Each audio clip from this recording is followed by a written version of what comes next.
Hello all my beauties. তো তোমরা সবাই কেমন আছো? আর শীতকালের বিকালগুলো কি সুন্দর, তাই না?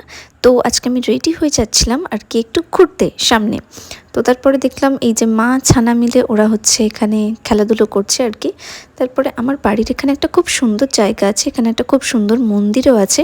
আর দেখলাম এখন শীতকাল উপলক্ষে এখানে মেলা হচ্ছে, তো পুরো ফ্যামিলি মিলে আর কি গিয়েছিলাম। এই দিকের মানে পরিবেশটা এত সুন্দর, মানে যেহেতু এটা আরও আমার বাড়ি থেকে আরও একটু গ্রামের ভেতরে, তো ভীষণই সুন্দর আর কি। বাগানে মানে এখানে প্রচুর গাঁদা ফুলের গাছ, ক্ষেত, মানে একটা আলাদাই অনুভূতি আর কি। মানে খুবই সুন্দর, খুব মন ভালো হয়ে গেল একটা ছুটির দিনে। তারপরে লালমাটির পথ পেরিয়ে আমরা এলাম হচ্ছে এখানে হচ্ছে প্রচুর সবজি বাগান আর হচ্ছে ক্ষেত আছে, সরিষার ক্ষেত। আর সামনে তার উপর দিয়ে ট্রেন চলে যাচ্ছে সামনেই। এখানে একটা ফুলকপি দেখলাম, ফুলকপির রঙটা আবার বেগুনি। আর তারপরে আমরা এসেছিলাম হচ্ছে মেলায়। শীতকাল আর মেলা মানে জাস্ট একে অপরের পরিপূরক। তো এই পুতুলগুলো দেখে নিজের ছোটোবেলাকার কথা মনে পড়ে গেল। আর তারপরে খেলাম হচ্ছে ঘুগনি এবং আরও অনেক কিছু খেয়েছিলাম।